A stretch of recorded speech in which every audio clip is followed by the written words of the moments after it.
In 1980, an internal fight between Indian bandits ended with the death of one gang leader, and the victor's capture of his lover, Phoolan Devi. They took her to an isolated village and subjected her to various abuses and humiliations. She escaped, then returned and massacred her tormentors by the dozen. Following are 20 things about her and other formidable women who visited vengeance upon their foes. Number 20. Vengeance plot leads to multiple executions. Although torture had failed to extract a confession from Beatrice Cenci, the confessions extracted from the rest of her family were enough. All were tried, were found guilty and were sentenced to death. The people of Rome who approved of the vengeance visited upon the abusive Count Cenci, protested and managed to get the execution postponed. However, it was only a temporary reprieve, and Pope Clement VIII insisted that the sentences be carried out. On September 11, 1599, the Cencis were taken for execution in front of the Sant'Angelo castle in Rome. Giacomo got the worst of it, getting tortured in a cart en route to the scaffold. Once he got there, his head was smashed in with a mallet, then his corpse was quartered. Lucrezia and Beatrice were then executed more swiftly and mercifully, their heads chopped off with an axe. At the last minute, 12-year-old Bernardo, who had been forced to watch the deaths of his mother and siblings, was spared execution. Instead, he was sentenced to life as a galley slave, but was freed a year later. The Cenci property was confiscated and given to Pope Clement VIII's family. Number 19. The medieval Moroccan pirate queen who wreaked vengeance on the Spaniards. Lala Ika bint Ali ibn Rashid al-Alami, better known as Sayyida al-Hurra, which means free and independent noblewoman in Arabic, was the ruler of Tetuan in today's Morocco. She was also a pirate queen who terrorized the waters off Iberia and North Africa, and wreaked vengeance on the Spaniards for having expelled her from her birthplace. Islamic records are oddly silent about her, but she was a powerful figure of the era, and an equal ally of the famous corsair Kar al-Din Barbarossa, who dominated the Mediterranean in the 16th century. She was born into a prominent Muslim family in Granada, Spain, but when that kingdom fell to the Spanish Reconquista in 1492, she and her family were forced to flee to Morocco. The Moroccan Sultan granted Sayyida, her husband and her Reconquista refugee followers, the ruins of Tetuan, a city that had been destroyed by the Spaniards years earlier. The refugees rebuilt and restored Tetuan, and after her husband's death in 1515, Sayyida became its queen, the last queen in Islamic history to rule independently. Number 18. This warrior queen refused to disappear into her royal hubby's harem. Sayyida al-Hurra spent years ruling Tetuan as its queen. However, after years of widowhood, she needed to remarry for political reasons and wed the Sultan of Morocco. She was not about to vanish into her new husband's harem. However, to emphasize her independence and to demonstrate that she had no intention to giving up her power and position, the pirate queen refused to leave Tetuan for the wedding. The Sultan had to come to her, the only time in Moroccan history that a sultan tied the knot outside his capital. In the meantime, from her base in Tetuan, Sayyida was spurred on by bitter memories of her exile from Granada. She exacted vengeance on Spain for having expelled her from her birthplace, and conducted a ruthless campaign of piracy against the Spaniards. She allied with Kar al-Din Barbarossa, the era's most prominent corsair, who rose to become the Ottoman Empire's most successful admiral, with Barbarossa controlling the eastern Mediterranean and Sayyida controlling the western Mediterranean, and the Atlantic coast off Morocco and Iberia. The duo went to work. Number 17. Sayyida al-Hurra's vengeance run was stopped not by her declared enemies, but by her own kin. Sayyida al-Hurra led her own fleet, with which she prowled Spanish and Portuguese shipping lanes. Her aggressiveness and skill in exacting vengeance made her the undisputed pirate leader of the region. She amassed vast riches from booty, and raised fabulous sums from ransoms to free her captives. Indeed, during her piratical career, she was viewed by Europeans as the go-to contact in negotiations to release Christian captives. It is to those negotiations and the records thereof that history is most indebted for our knowledge of Sayyida al-Hurra. The pirate queen's reign eventually ended as she neared her 60s. Fate proved unkind to her at the end of her adventurous life, as the end of her run came not at the hands of her enemies, but at those of her kith and kin. After 3 decades of striking terror into the hearts of captains, and crews in the Mediterranean Sea and the Atlantic Ocean, Sayyida's downfall came at the hands of her son-in-law. That unworthy ousted her in a palace coup, and she was stripped of power. Her fate afterwards is lost to history. Number 16. Countess Caterina Sforza, the terror of Renaissance Italy. Sometime around 1462, Caterina Sforza was born, an illegitimate daughter of the Duke of Milan. She grew into a strong and vibrant woman who combined the sword, sex, and diplomacy to secure her power. and exact vengeance upon those who crossed her. Such traits led many to describe her as a Renaissance virago, a domineering, violent, and bad-tempered woman. It was not intended as a compliment, however, considering that the Italy of her day was an era of incessant warfare, intrigues, and assassinations. Being a virago was an asset, not a liability. Caterina's husband Girolamo Rialro was thrust into prominence when his uncle became Pope Sixtus IV. When Sixtus died in 1484, Rome was gripped by anarchy. As the deceased pope's enemies turned on his supporters and relatives, Caterina's residence was looted by a mob, so she rounded up some fighters, and despite being 7 months pregnant, led them in, seizing the city's most strategic location, the fortress of Castel Sant'Angelo. From that strongpoint, she menaced the Vatican, until the College of Cardinals finally convinced her husband to get her to leave the fortress. In exchange, Caterina received a hefty payment as compensation for the damage to her residence. Number 15. Caterina Sforza crushed and visited vengeance upon her husband's killers. Caterina Sforza and her husband Girolamo Rialro left Rome for their holdings in Forlì, which became her base of operations. In 1488, Girolamo was assassinated by a rival family, the Orsis, and Caterina and her children were captured. The killer's conquest of Forlì was incomplete, however, as a nearby fortress, the Rocca di Ravaldino, still held out, so the Orsis released Caterina to talk the fortress into surrender, while keeping her children hostage to ensure her compliance. Once free and in the unconquered fortress, however, Caterina turned on the Orsis, vowing vengeance upon them. When the Orsis threatened to kill her kids, she stood atop the Rocca di Ravaldino's walls, bared her privates, and pointing to her vagina told them, "Go ahead. Hang them in front of me if you want. Here, I have what is need to make others." The shocked Orsis were intimidated and refrained from harming the captive children. Caterina gathered her forces, and with the help of her relatives, was eventually able to crush the Orsis, free her children, and regain control of Forlì. Number 14. Caterina Sforza's ferocious vengeance upon her lover's assassins. Soon after she recaptured Forlì, Caterina Sforza fell passionately in love with a younger man, Giacomo Feo, and secretly married him. In her passion, she removed her elder son Ottaviano from power, and awarded his positions to her new hubby. Ottaviano's partisans disapproved of the new arrangement, and in 1495, they assassinated Giacomo Feo. Caterina's vengeance was ferocious. She responded by having the assassins massacred, along with their entire families. Her next enemies would prove the toughest of all, the Borgia clan, perhaps the most corrupt papal family ever. When Pope Alexander VI Borgia set out to enlarge the Papal States, Caterina's lands were on his list. She fortified herself in Forlì and personally led a fierce defense against the Borgia forces, refusing all peace offers, even at the cost of her children's lives. However, her enemies' artillery finally breached the fortress walls, and the Borgia forces stormed in. Caterina continued her resistance, engaging in hand-to-hand fighting, until she was finally overcome and captured. She was taken to Rome, and after a stint of imprisonment, was finally exiled to live out her remaining days in Florence. Number 13. The nomad queen who brought the career of a great conqueror to an end.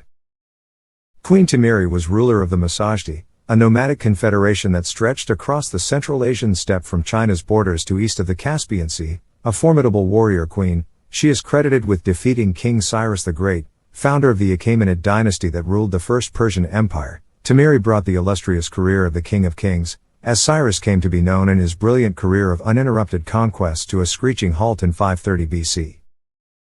According to ancient sources, the massacred were Iranian-speaking nomads, who led a hardy pastoral life on the Eurasian steppe. They made their living tending their herds most of the time, interspersed with raids into the surrounding settled lands bordering the steppe. Their predation eventually grew too bothersome for Cyrus, who had recently founded the Persian Empire, and whose realm now encompassed many of the territories being raided, so he led an army into the steppe to bring the nomads to heel, little knowing that his expedition would end in disaster, with Tomyris gloating as she exacted vengeance upon his remains. Number 12. Queen Tomyris' vengeance upon this empire's founder has resonated throughout the ages.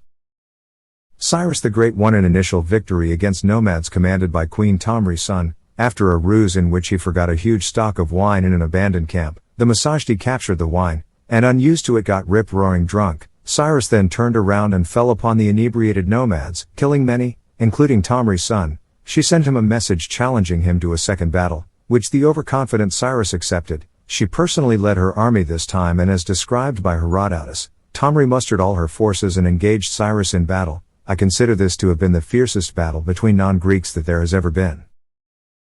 They fought at close quarters for a long time, and neither side would give way, until eventually the massacred gained the upper hand. Most of the Persian army was wiped out there, and Cyrus himself died too. The Persian army was virtually wiped out. After the battle, Tomyris had Cyrus' corpse beheaded and crucified. She then threw his severed head into a vessel filled with human blood. According to Herodotus, she addressed Cyrus the Great's head as it bobbed in the blood. I warned you that I would quench your thirst for blood, and so I shall.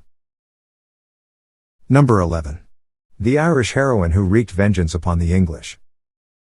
16th century Irish heroine Gráinne ní Mhaile wreaked vengeance upon the English occupiers of her homeland. She fought them on land and preyed upon their shipping at sea. Her English foes vilified her as a woman who hath imprudently passed the part of womanhood, and she was mostly ignored by contemporary chroniclers. Yet, her memory has lived on in native folklore, and nationalists would later lionize her as an icon of the Irish fight for freedom and struggle against foreign domination. There were two Irelands in the 16th century, with two distinct cultures. There was Dublin and its surrounding counties, which constituted an enclave known as the English Pale of Settlement or just the Pale. Its English and Anglicized residents were ever fearful of the hinterland comprising the rest of Ireland. That rest of Ireland, which came to be known as and gave rise to the term Beyond the Pale, was the land of the native Irish and the Gaelicized Old English. They were viewed by those in the English Pale as uncivilized and wild, given to raid and strife and interminable violence. Number 10. Domhai dominated the seas around their seat of power. Gráinne ní Mhaile was born and raised in Connaught, in Western Ireland. She belonged to what those in the English Pale of Settlement viewed as a wild Irish hinterland, that was made up of numerous autonomous territories. Its rulers and inhabitants frequently feuded, raided each other, rustled cattle, captured and lost castles and strongholds, and otherwise vied for advantage and dominance, and lusted after the exaction of vengeance upon their foes. All were part of a clientele system, in which the weak aligned with the strong, offering tribute in exchange for protection.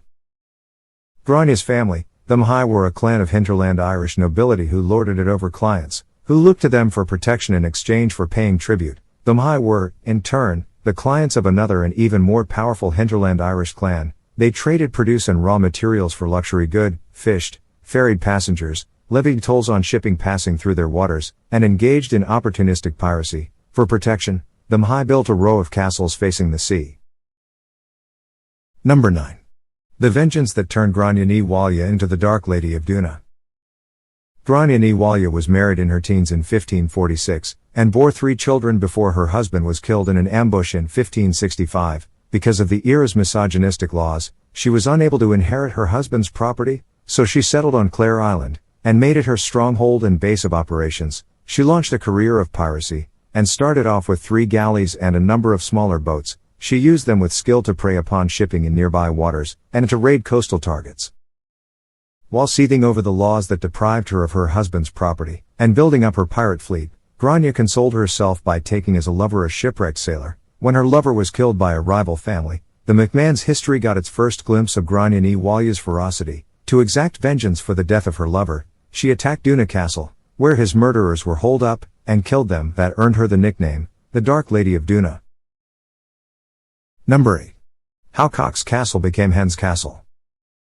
Gráinne ní Mhaile eventually remarried in 1566, but she was still mad at her sailor lover's murder, so she had another go at the MacMahons in Duna Castle, and seized it by surprising the garrison while they were praying. Around that time, she also went after a thief who had stolen something from her, then fled to a church for sanctuary. Gráinne surrounded the church and decided to wait him out. She then offered the fugitive the choice of starvation or surrender.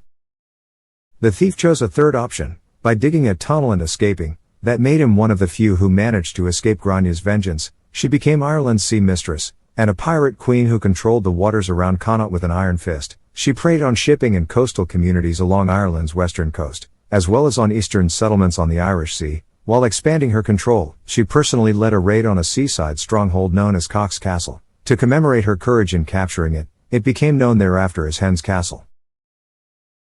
Number 7. The Pirate Queen meets Queen Elizabeth I. The Irish pirate queen's run of dominance and vengeance eventually came to an end. After the English defeated the Spanish Armada in 1588, they were free to focus on consolidating their grip on Ireland, and resources were freed to fight Irish piracy and pirates such as Gráinne ní Mhaile. To resist that English expansion, Mhaile allied with Irish lords rebelling against the English. However, in 1593 the English captured her sons and brother, so Gráinne sailed to England, to petition Queen Elizabeth I for their release.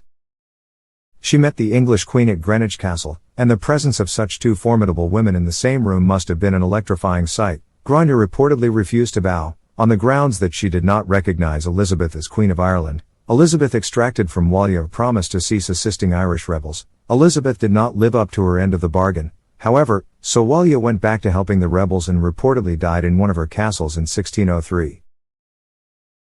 Number 6. The Arab world's most famous warrior poetess. Khawlah bint al-Azwar was a Muslim Arab poet and warrior, who accompanied her older brother during the Islamic conquests of Syria, Palestine, and Jordan. She fought at her brother's side, and at the head of her own forces in independent command in numerous battles, and became famous for her fighting skill, courage, and toughness. Khawlah was the daughter of the chief of an Arab tribe, and during her youth, she was taught warrior skills such as swordsmanship and horseback riding alongside her brother. She also learned poetry at the side of her sibling, who became a noted poet and warrior. When her brother converted to the then new religion of Islam, Khawlah followed suit and adopted the new faith. She first gained renown as a warrior in 634 during the Arab siege of Damascus. When her brother was wounded and captured by the city's Byzantine defenders, Khawlah donned armor and arms, and covering her face with a shawl to hide her gender, charged the Byzantine rearguard alone to free her brother or exact vengeance for his loss. She fought until reinforcements arrived and rescued her sibling from captivity. Number 5. This woman truly was her brother's keeper.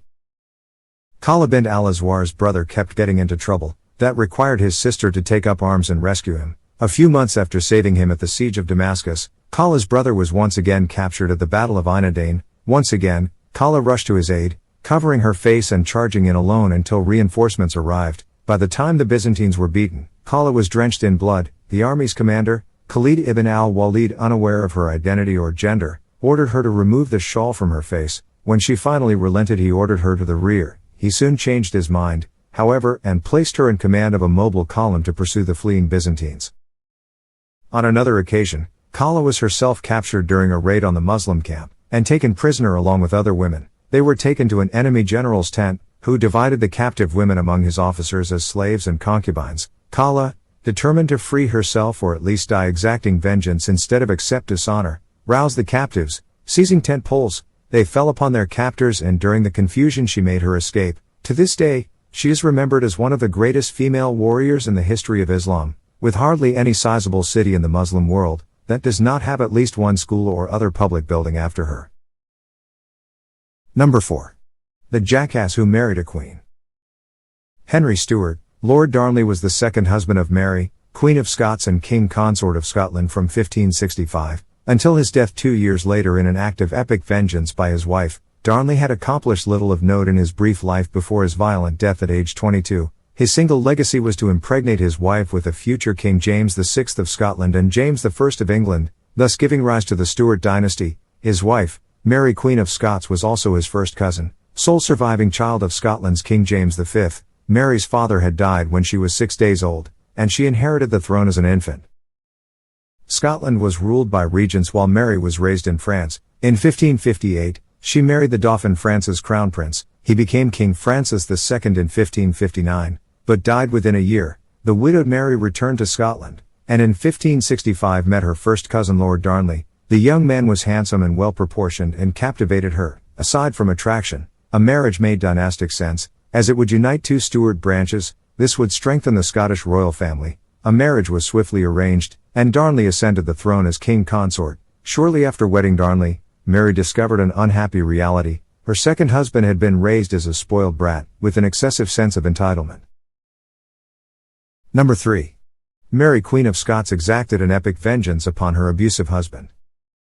Lord Darnley grew enraged when Mary refused to grant him the crown matrimonial. This would allow him to continue ruling after her death. When his wife got pregnant, Darnley worried instead of celebrated. He fretted over the possibility that an heir would push him further from the throne. He grew even more displeased soon thereafter, when Mary took the currency with his head on it out of circulation. Darnley eventually focused his rage on Mary's French secretary, David Rizzio. He accused Rizzio of turning the queen against him. He also accused him of being her lover. On March 9, 1566, Darnley and some sidekicks burst into the queen's dining room. They stabbed Rizzio to death in the presence of his horrified, pregnant wife.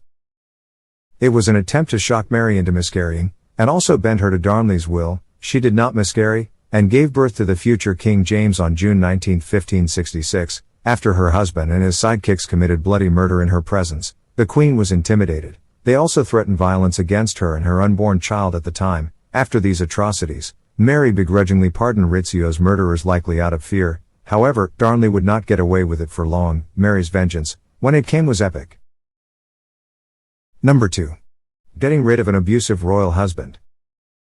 The murder of David Rizzio in front of Mary took place against a backdrop of struggle. This struggle raged between Scottish Catholics and Protestants. Catholics looked to the staunchly Catholic Mary, so Darnley turned to the Protestants to help him with his plot. However, the fickle Darnley soon fell out with his Protestant co-conspirators. Just 2 days after murdering Rizzio, he switched back to his wife's Catholic faction. On the night of March 11, 1566, he helped Mary escape from her palace, now teeming with Protestants. However, Darnley's change of heart was too late to save the marriage, which was irrevocably ruined by Rizzio's murder. Mary, who neither forgot nor forgave, would have her vengeance. After giving birth in June 1566, she bided her time. In November, she met with loyal nobles to figure out what to do about the problem of Darnley. They decided that the Queen's husband had to go. As described by contemporaries, it was thought expedient and most profitable for the Commonwealth, that such a young fool and proud tyrant should not reign or bear rule over them, that he should be put off by one way or another, and whosoever should take the deed in hand or do it, they should defend. Number 1. Mary, Queen of Scots, allegedly exacted revenge on her abusive husband, by blowing him up then strangling him to death. A leading ally in the ensuing plot to get rid of Lord Darnley revealed himself. James Hepburn, 4th Earl of Bothwell, organized a plot to assassinate the Queen's husband. On February 19, 1567, Darnley's bedroom exploded with him inside it. He survived the blast and managed to stagger out of the wreckage. He was then seized and strangled to death. 3 months later, Mary married Bothwell. The marriage turned out to be extremely unpopular. It united both Catholics and Protestants in denouncing the Queen for marrying the man who had murdered her husband. Mary and Bothwell raised an army against their opponents, but before they fought the battle, the royal couple's forces evaporated. Their men deserted them. They permitted Bothwell to leave, provided he left Mary behind. He jumped at the chance, and abandoned his wife to the tender mercies of her enemies. They took Mary captive to Edinburgh, where she was denounced as an adulteress and murderess, then imprisoned. On July 24, 1567, Mary abdicated, by force, in favor of her 1-year-old son, James. She fled to England, where more political intrigues sucked her in. Those ventures ended with her beheading 2 decades later.